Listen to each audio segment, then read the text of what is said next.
స్పష్టమైన విధానాలతో ముందుకెళ్తున్నారంట ముఖ్యమంత్రి గారు. అన్ని శాఖలకు సంబంధించి ఒకే పాలసీ తీసుకొస్తామంటున్నారు.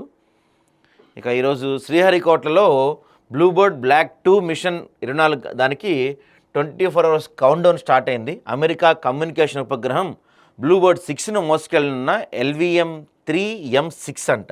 సో క్లిష్ట పరిస్థితుల్లో దేశాన్ని స్థిరత్వం వైపు తీసుకెళ్లిన మహానేత నిన్న పివి నరసింహారావు గారి వర్ధంతి సందర్భంగా నివాళులర్పించారు ముఖ్యమంత్రి గారు. వీళ్ళంతా ఇక దద్దరిల్లిన ఢిల్లీ, బంగ్లాదేశ్ అల్లర్లు, హిందువుల ఊచకోత.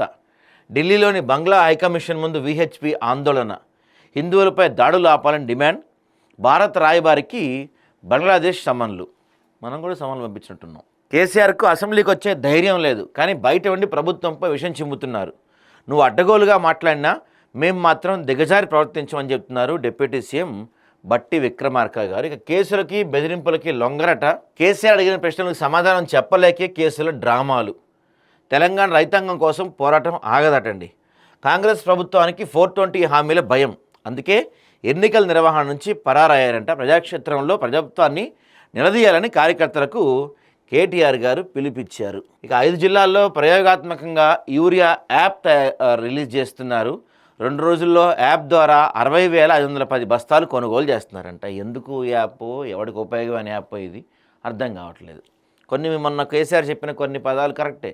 ఒకప్పుడు అట్లా ఎవడన్నా పోతా ఉంటే అరే షాప్ కాడికి పోయి 4 యూరియా బస్తాలు తెచ్చి పడేరా అంటే ఆటోలోనే దేంట్లో తెచ్చి పడేసాడు. ఇప్పుడు దీనికి ఒక యాప్ తొక్క తోలు. సో ఘనంగా అటల్ బిహారీ వాజ్పేయి జన్మ శతాబ్ది వేడుకలు.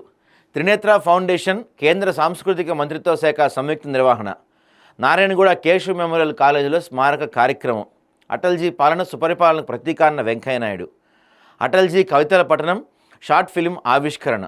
వికసిత భారత్పై జాతీయ పరిశోధన పుస్తక విడుదల. పాల్గొన్న వివిధ రాష్ట్రాల విద్యార్థులు, పరిశోధకులు. సో నిన్న ఈ కార్యక్రమం చాలా ఘనంగా జరిగింది. వెంకయ్యనాయుడు గారు కూడా స్పీచ్ అయితే హైలైట్ దీంట్లో మన ఛానల్లో ఉంది, ఒకసారి వినండి. అక్రమ వలసదారులకు ట్రంప్ మరో ఆఫర్ అంట. స్వచ్ఛందంగా అమెరికా వీడే వారికి $3,000 గిఫ్ట్ ఇస్తారంటండి. విమాన ప్రయాణం కూడా ఫ్రీ అట. ఇక బంగారం వెండి ధరలు మరింత దూకుడు. ఈ 2-3 రోజుల్లోనే బంగారం ఏదో 8,000 పెరిగినట్టు ఉంది దాదాపుగా. ఇక మామూలుగా సామాన్యులు మనలాంటి మిడిల్ క్లాస్ వాళ్ళు అయితే బంగారం అనే ఆశ కూడా వదిలేసుకోవటం బెస్ట్.